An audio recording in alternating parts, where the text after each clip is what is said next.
Assalamualaikum warahmatullahi wabarakatuh. Selamat siang semuanya. Bersama langsung lagi di sini.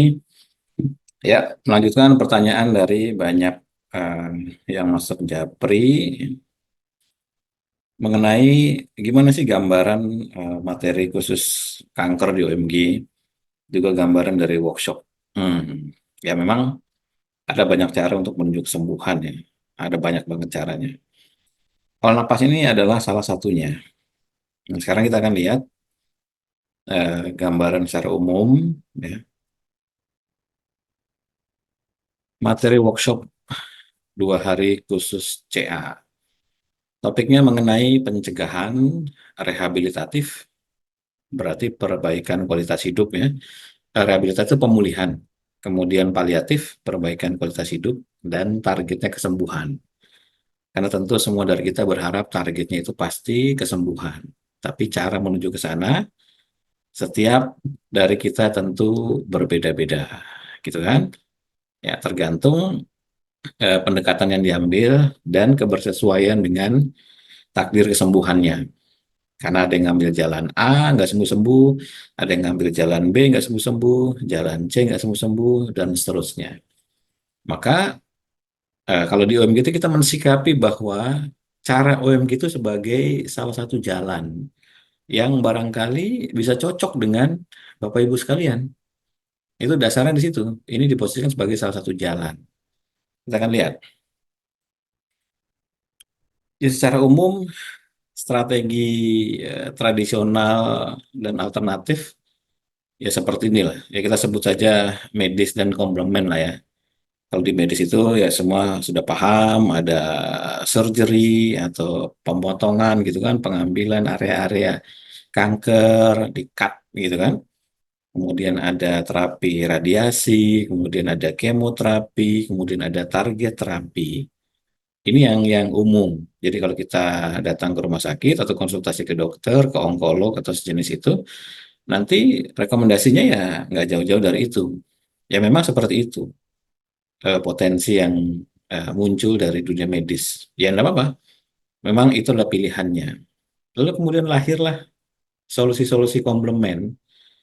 Di antaranya adalah eh, treatment mengenai keseimbangan asam basa yang biasanya melakukan kondisi untuk mengalkalinisasi sel kanker atau gampangnya mengubah lingkungan jadi basah.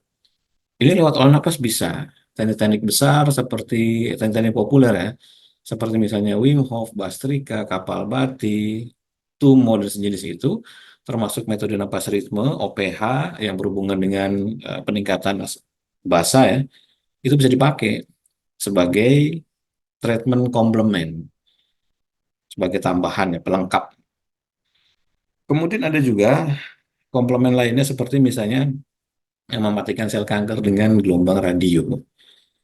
Ini frekuensi-frekuensi dicari yang kemudian ditembakkan. Saya pernah bikin videonya dari salah satu profesor musik yang dia kemudian direkrut untuk bekerja sama untuk menganalisa frekuensi yang dipakai untuk menghancurkan sel kanker. Ini videonya menarik sekali, Anda bisa tonton videonya dan ini menginspirasi sekali. Dan dalam teori napas ritme, ketika kita berhubungan dengan olah napas, kita sedang membentuk frekuensi. Maka saya memahami konsep bagaimana cara mematikan sel kanker dengan frekuensi. Hanya memang sudut pandangnya berbeda. Kalau yang si profesor itu dia pakai alat ya, yang ditembakkan dengan frekuensi tertentu, nanti kemudian terjadi penghancuran pada sel kankernya. Itu videonya menarik sekali, seru sekali. Nah, kemudian ada juga yang berhubungan dengan terapi enzim.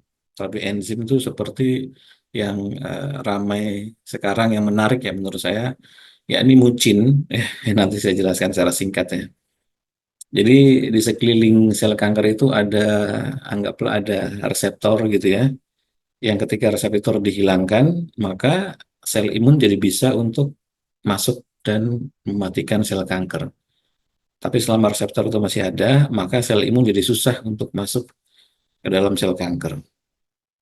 Nah, kemudian ada juga terapi komplement berbasis ozon. Ya, ini dengan membanjiri sel kanker dengan oksigen. Ini lewat olah napas juga bisa. Ya kan, ada banyak teknik olah napas yang menaikkan SpO2 yang kemudian dalam satu saat membanjiri oksigen ke seluruh jaringan tubuh dalam hitungan detik atau menit. Nah, ini bisa dipakai teknik-teknik seperti ini. Nah, kemudian yang nomor 5, yakni melaparkan sel kanker. Melaparkan sel kanker. Melaparkan sel kanker ini berarti kita bisa masuk pada pilihan makanan.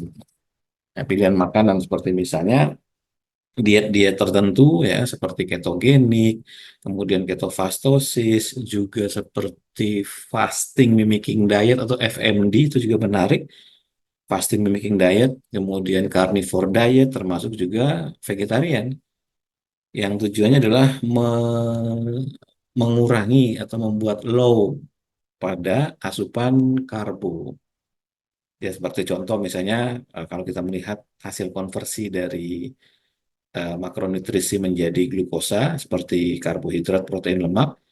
Karbohidrat itu akan dikonversi menjadi 100% glukosa. Protein konversi menjadi 56% glukosa. Dan lemak akan dikonversi menjadi 10% glukosa. Nah, karena konversi glukosanya paling kecil, maka orang berpikir, oh kalau gitu yang saya makan hanya protein sama lemak saja dong. Ya itulah lahirlah diet karnivora gitu kan. Lalu kemudian yang membolehkan ada sayuran sedikit, lahirlah ketogenik.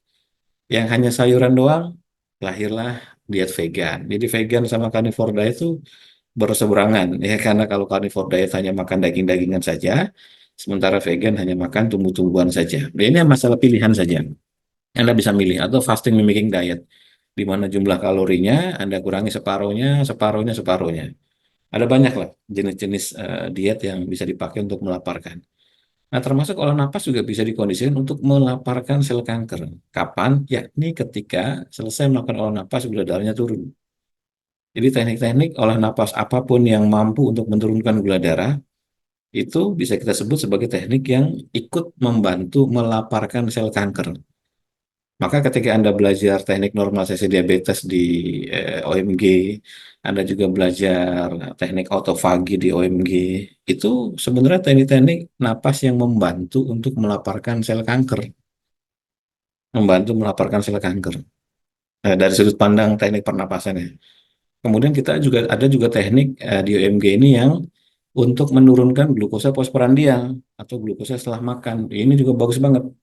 Kenapa? Karena glukosa setelah makan itu biasanya kan akan naik secara alamiah gitu kan, lalu turun 1,5 sampai 2 jam setelahnya. Nah, pada orang-orang yang insulinnya resisten atau pada mereka yang diabetes, maka kenaikan glukosa setelah makan ini biasanya akan tinggi sekali. Apalagi kalau dia misalnya dalam perut kosong tiba-tiba makan donat, wah ini kan terjadi namanya glucose spike atau kenaikan glukosa yang menggila. Lalu setelah itu dia akan turun dan menjadi sangat lapar. Jadi ketika misalnya glukosanya udah turun, Anda menjadi sangat lapar, hati-hati. Berarti Anda mengalami glucose spike. Nah, balik ke yang tadi, kita punya di UMG ini teknik untuk menurunkan glukosa setelah makan. Antara 15 sampai 40%, lumayan. Dan ini proven by science. Ada dasar jurnalnya. Dengan cara yang gampang sekali, Anda latihan napas, teknik tertentu, maka glukosa setelah makan turun. Maka teknik-teknik seperti ini ikut membantu untuk melaparkan sel kanker. Dengan cara duluan ngambil glukosa dibandingkan sel kankernya ngambil glukosa. Seperti itu. Kemudian melaparkan yang kedua juga ini berhubungan dengan glutamin. Glutamin yang ada di otot. Nah, jadi kalau Anda nggak pernah latihan otot, nanti glutaminnya diambil sama sel CA. Gitu. Jadi ini sparring aja, rebutan aja. Maka tetap Anda harus latihan otot. Supaya glutaminnya itu dipakai oleh otot Anda dibandingkan dipakai oleh sel kankernya. Jelas ya? Nah, kemudian nomor 6, yakni mengakses sistem syaraf otonom mempengaruhi saraf parasimpatik. Nah, dalam struktur saraf kranial itu ada 12. Dari 12 ini, 4-nya parasimpatik. Apa saja? Yakni okulomotor, berhubungan dengan mata, kemudian facial, berhubungan dengan wajah, glossopharyngeal dengan tenggorokan, dan terakhir adalah vagus. Nah, di antara 4 syaraf parasimpatik, yang bagus atau yang paling baik untuk terus-menerus sering distimulasi adalah sistem syaraf parasimpatik. Ya, di antara syaraf otonom ya. Saraf otonom kan ada dua, ada simpatik, ada parasimpatik. Jadi di antara dua syaraf otonom ini, syaraf parasimpatik yang harus sering untuk distimulasi. Dan karena parasimpatiknya ada empat, maka kita harus memilih yang jalurnya paling jauh, yang jalurnya paling luas, yang jalurnya paling banyak. Di antara okulomotor, facial, glossopharyngeal, dan vagus. Okulomotor hubungannya sama mata, mata luas penampangnya kecil. Facial sedikit lebih besar dari mata, tapi tetap masih kecil. Glossopharyngeal hanya berhubungan sama tenggorokan, juga luas penampangnya kecil. Nah, ada vagus. Vagus itu disebut sebagai saraf pengembara. Saraf yang nyambung dari ujung rambut sampai ujung kaki, gampangnya begitulah. Maka menstimulasi saraf vagus, atau dengan sederhananya adalah jika kita mengetahui teknik-teknik pernapasan yang dapat menstimulasi saraf vagus, maka kita punya potensi untuk meningkatkan probabilitas kesembuhan kanker. Kenapa? Proven by science, saya pernah bikin videonya, bahwa mereka yang kena kanker ini kualitas saraf vagusnya jelek, kualitas saraf vagusnya buruk. Maka dengan rajin-rajin menstimulasi saraf vagus, kita punya peningkatan probabilitas kesembuhan. Nah, otomatis kalau kita berbicara aspek-aspek komplement yang 1, 2, 3, 4, 5, 6 ini, tekniknya jadi banyak. Bener nggak? Tekniknya jadi banyak. Ya kan? Untuk mengalkalisasi sel kanker, ya teknik A. Ya kan? Untuk mematikan sel kanker dengan gelombang radio dengan frekuensi, ya tekniknya B. Kemudian untuk melarutkan protein, ya kan? Ya tadi saya cerita mengenai mucin, itu tekniknya C. Membanjiri sel kanker dengan oksigen, itu tekniknya bisa saja D. Melaporkan sel kanker, tekniknya E, F, G, H, I, jadi banyak. Jadi banyak. Nah, karena jadi banyak, maka bisa nggak sih lebih disederhanakan? Nah, ini makanya ini saya sebut sebagai pendekatan yang lama. Pendekatan yang lama. Penyederhanaannya nanti ada pendekatan yang baru akan saya jelaskan setelah ini. Oke, tadi mengenai enzim terapi. Ini contohnya enzim terapi ya. Jadi kita lihat di sekitar sel kanker itu dia ada serabut-serabut. Nah, ya reseptor lah kita sebut saja begitu. Dengan adanya reseptor ini maka si sel imun tidak bisa untuk masuk ke situ. Maka si reseptor mucin ini harus dibuang dulu. Ketika dibuang, dikurangi jumlahnya atau dihilangkan, maka si sel imunnya jadi bisa. Karena bisa baca penelitiannya menarik sekali mengenai mucin ini. Oke, kita lanjut ya. Nah, sekarang pendekatan lanjutan mengenai materi OMG yang khusus kanker. Kalau tadi pendekatan lama. Dari pendekatan lama aja udah bagus. Kalau misalnya Anda bisa lakukan gitu kan, Anda bisa lakukan, bisa praktekkan, itu pun ya lumayan hasilnya. Tapi memang ya ya harus harus ada banyak teknik-teknik yang harus Anda mengerti lah. Harus bisa dipraktekkan gitu kan. Nah, sekarang kita masuk pada pendekatan lanjutan. Kita lihat. Konsepnya adalah otomatis melawan otomatis. Nah, otomatis melawan otomatis. Apa maksudnya otomatis melawan otomatis itu? Maksudnya begini. Kita lihat dari sudut pandang sel CA. Kita lihat ilustrasinya dulu ya. Jadi sel kanker itu pasti akan melakukan pertumbuhan secara otomatis di dalam tubuh. Benar nggak? Ya kan? Sel CA pasti akan melakukan pertumbuhan secara otomatis di dalam tubuh. Nah,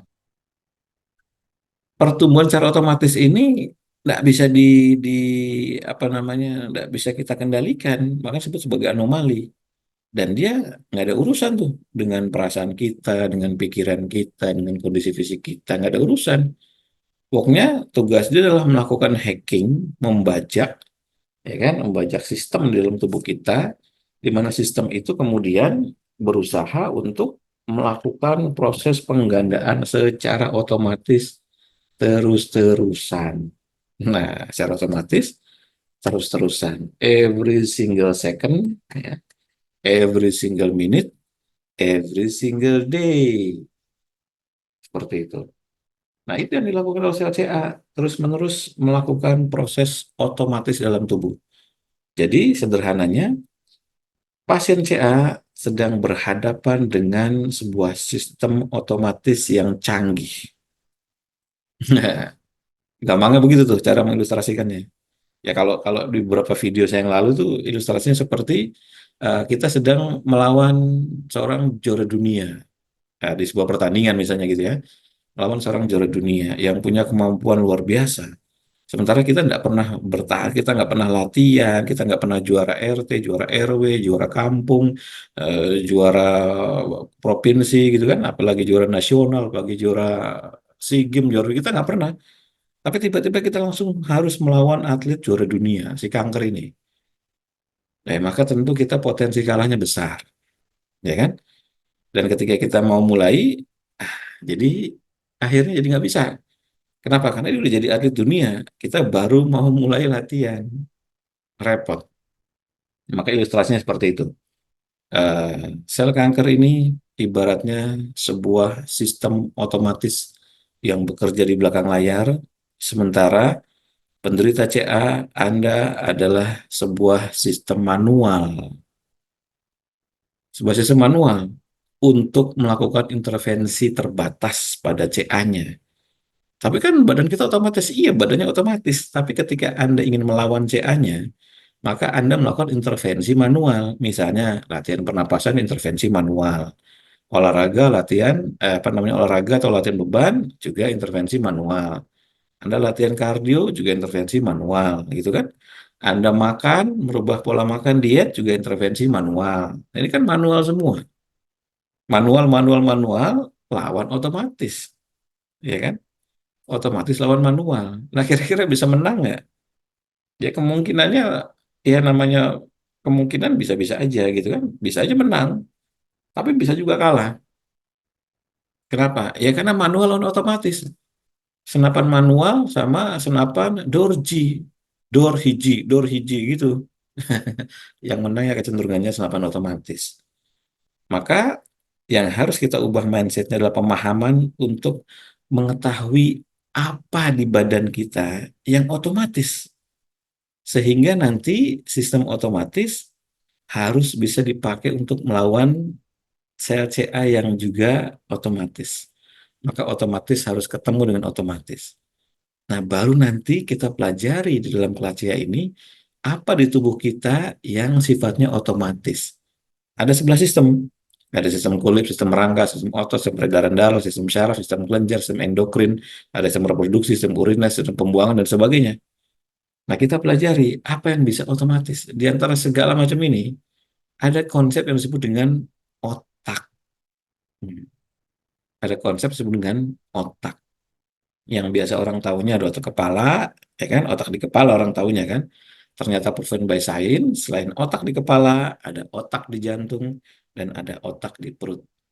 Atau kalau dalam bahasa kerennya adalah autonomic nervous system, bisa saja itu cranial system ya di situ. Ada intrinsic nervous system, lalu ada enteric nervous system. Jadi kita akan mempelajari bagaimana sistem otomatis yang berada pada tiga otak ini. Kenapa? Karena otak ini prosesornya, ya kan? Otak adalah prosesornya. Jadi kita akan memasukkan sesuatu ke dalam otak itu supaya otak yang dapat bekerja secara otomatis ini bisa melawan sel CA yang juga bekerja secara otomatis. Jadi nanti otomatis melawan otomatis. Targetnya begitu. Jadi kita lihat dulu otak kepala. Otak kepala kurang lebih 1,5 kilo gitu kan, secara fisik, normal brain, ada bagian-bagiannya, ada disebut dengan cerebellum, medulla oblongata, pons, dan sebagainya. Juga bisa kita lihat dari sisi gray matter dan white matter, di mana gray matter sebagai prosesornya, white matter sebagai jaringan kabelnya. Ini pemahaman secara fisiknya. Kita tidak perlu masuk lebih jauh. Kenapa? Karena ada potensi lain dari otak yang bukan fisik. Nanti kita lihat di sini. Berikutnya, otak selain fisik bisa dilihat dari sudut pandang frekuensi dan gelombang. Jadi otak, proven by science, dapat dilihat tidak hanya dari sudut pandang fisik, tapi juga dari sudut pandang frekuensi dan gelombang. Maka disepakati, Ada gamma, ada beta, ada alfa, ada theta, ada delta. Ini adalah gelombang-gelombang otak yang muncul di kepala kita. Dan ini disepakati. Maka selain fisik, otak dapat dilihat dari sudut pandang gelombang. Dan apa lagi? Nah, kita masuk pada gambar ini. Nah, apa ini gambar gunung? Gunung es. Ya, ini biasa disimbolkan untuk mempermudah dalam mengilustrasikan pemahaman mengenai pikiran sadar, pikiran bawah sadar. Jadi selain dari otak dilihat dari sudut pandang fisik, selain dari otak dilihat dari sudut pandang frekuensi dan gelombang, alfa, beta, delta, theta, gamma, gitu kan, otak juga dapat dilihat dari sudut pandang pikiran sadar dan pikiran bawah sadar. Jadi ada pikiran sadar, ada pikiran bawah sadar. Nanti kita lihat korelasinya. Ternyata kita lihat di pada gambar ilustrasi ini, pikiran bawah sadar ini memiliki jauh lebih besar potensinya dibandingkan pikiran sadar. Jika kita melihat hubungan dengan frekuensi, maka pikiran sadar biasa berada pada kaidah frekuensi beta. Biasanya begitu. Dalam kondisi mata terbuka ya, melek ya, Anda berpikir, otak Anda aktif, entah itu kita sebut sebagai overthinking atau good thinking, pokoknya setiap kali muncul thinking, ya, muncul pikiran, maka pada titik itu beta, gelombang beta akan mewujud di situ. Maka perwujudan adanya gelombang beta di sana menandakan otak Anda dalam pikiran sadar. Kemudian jika Anda merem, pejam mata, maka akan masuk pada gelombang alfa. Hmm, tapi masih dalam pikiran sadar. Jadi merem saja itu akan terbaca sebagai beta dan alfa dan pikiran yang ada di situ adalah masih pikiran sadar. Bisa nggak kok kita kan udah merem mas? Iya merem kita masih bisa sadar. Buktinya saya bisa ngebayang, bisa ngelamun gitu kan. Merem pikiran saya masih bisa kemana-mana. Iya masih bisa kayak gitu kan. Nah, nah yang kita harapkan nanti adalah bagaimana cara masuk pada pikiran bawah sadar. Gelombang otaknya harus berada pada theta delta. Jadi ketika kita masuk pada gelombang otak alfa, theta, delta, maka pada titik itu kita berada pada pikiran bawah sadar. Bukan pikiran sadar lagi, karena pikiran sadar ini beta dan alfa.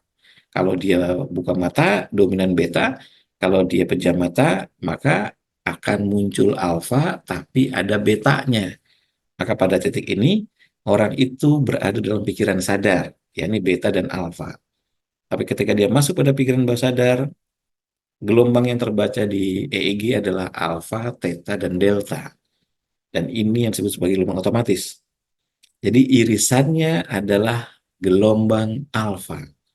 Jadi irisan antara pikiran sadar dan pikiran bawah sadar itu adalah gelombang alfa.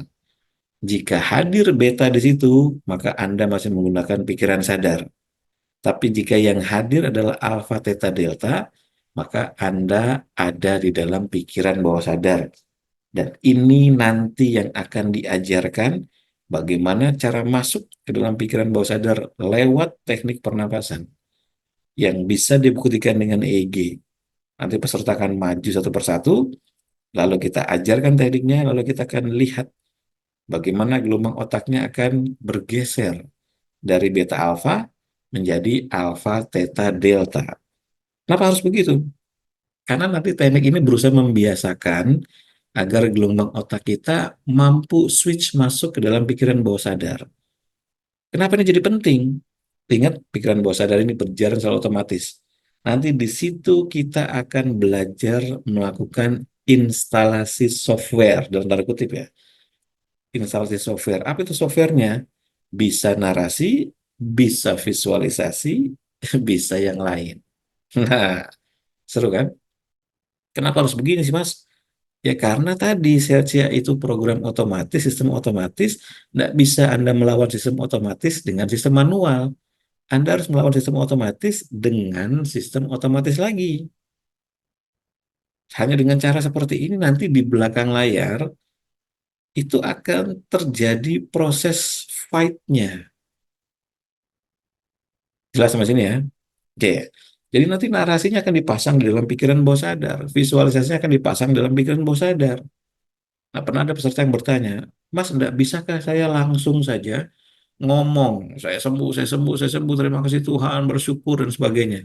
Ya mungkin bisa-bisa saja dan bisa saja jadi pas gitu ketika pikiran sadar Anda sedang berada dalam pikiran bawah sadar, sedang berada dalam frekuensi rendah. Jadi sederhananya, kalau otaknya sibuk, apapun yang Anda ucapkan, yang Anda bayangkan, itu tidak akan jadi prioritas untuk dilaksanakan. Kenapa? Karena lagi sibuk. Nggak mungkin sesuatu yang sibuk tuh kemudian menjadi prioritas ketika ada perintah yang baru, kan nggak mungkin. Anda lagi kerja nih, nyuci piring nih, terus tiba-tiba suruh gali sumur. Wah, ya mungkin akan dikerjakan, tapi nanti kalimatnya, nanti dulu ya, saya nyuci piring dulu, saya beresin dulu. Kenapa? Saya lagi sibuk. Baru nanti saya kerjakan urusan yang lain. Kan begitu. Dan semakin sibuk pikiran kita, pasti akan membuat instruksi yang datang setelahnya tidak berpotensi untuk langsung dikerjakan. Ya nanti dulu lah lagi sibuk, ya kan? Maka di sini disebutkan gelombang beta ini gelombang ketika otak kita sedang sibuk. Dengan apa? Ya dengan apa saja. Dengan munculnya lintasan pikiran dan sebagainya. Dan memang si CA ini kerjaannya adalah membuat pikiran jadi sibuk, overthinking, membentuk narasi jangan-jangan nanti membesar, jangan-jangan nanti metastasis, jangan-jangan nanti begini dan begitu, ya kan? Nah, maka teknik yang diajarkan ini akan berusaha menggeser gelombang otak dari beta menuju alfa, menuju theta, menuju delta. Sama kayak teknik-teknik untuk mengalkalinisasi atau untuk membuat jadi basa, yakni menggeser dari asam menjadi basa. Maka dulu di napas ritme OMG itu tekniknya disebut sebagai pergeseran asam basa. Kondisi orang lagi sakit, dia cenderung dominan asam, maka digeser berubah menjadi basa. Maka tekniknya disebut pergeseran asam basa. Nah, sekarang yang kita ajarkan, ada cara tekniknya yang ketika dilakukan secara benar, maka akan terjadi pergeseran. Pergeseran gelombang dari beta menuju alfa, menuju theta, menuju delta. Sehingga yang dominan nanti di otak adalah gelombang alfa, theta, delta. Seperti itu. Kalau misalnya ini dilatih secara rutin, maka otak Anda akan sensitif gelombangnya dan dapat mudah switch masuk pada pikiran bawah sadar. Maka pada titik itu, baru kita bisa memasukkan narasi, visualisasi, dan sebagainya. Nanti akan diajarkan secara detail di workshop atau di kelas, secara bertahap ya.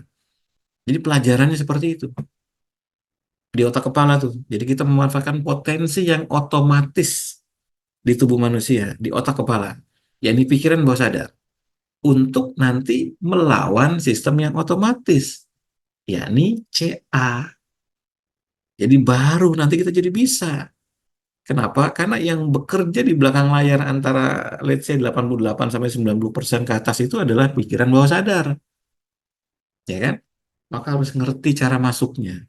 Hipnotis kayak hipnotis ya? Enggak, kita nggak belajar hipnosis. Saya juga nggak ngerti. Ini nanti kayak NLP, kita nggak belajar NLP, saya juga nggak ngerti. Kita belajar napas ritme.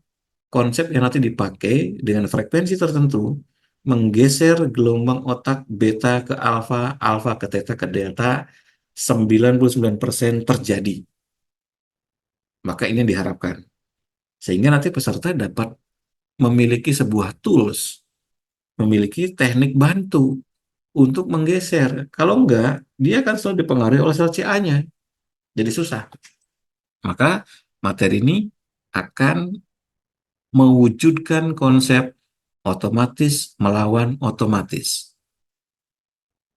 Ya, jadi kalau sederhanakan seperti ini. Pada gelombang otak dan pikiran, pikiran sadar ada pada beta dan alfa, pikiran bawah sadar ada pada alfa, theta, delta, irisannya ada pada alfa, maka memahami gelombang alfa menjadi sangat penting. Itulah kenapa kami di UMG ada kelas fundamental yang disebut dengan kelas khusus gelombang alfa. Kenapa? Karena ini irisan antara pikiran sadar dan pikiran bawah sadar. Kalau Anda ngerti caranya, Anda ikut kelas yang ngerti caranya, Anda sudah setengah langkah untuk bisa masuk pada pikiran bawah sadar. Sudah setengah langkah tuh. Iya kan? Nah, maka untuk pengobatan yang lainnya jadi lebih gampang. Nah, itu. Jadi kita sudah bahas mengenai otak kepala. Apa potensi otomatis yang lahir dari otak kepala? Ya, ini pikiran bawah sadar. Otomatis melawan otomatis. Sel kanker ilustrasinya adalah sebuah sistem yang sudah otomatis berusaha menggandakan diri terus-menerus setiap detiknya. Maka Anda harus memberdayakan sistem yang juga otomatis dalam tubuh. Harus ngerti cara masuk ke dalam sistem otomatis itu. Tap in, istilahnya begitu. Harus ngerti cara masuknya. Harus ngerti cara memberikan instruksi yang benar. Harus ngerti cara membangun visualisasi nanti yang benar. Yang diletakkan pada pikiran bawah sadar. Kalau pikiran Anda masih sibuk, gelombang otaknya masih sibuk, maka probabilitas untuk didengar dan dilaksanakan menjadi sangat kecil. Untuk itulah teknik menjadi penting. Jelas ya? Nanti berikutnya kita akan belajar untuk apa yang otomatis di jantung.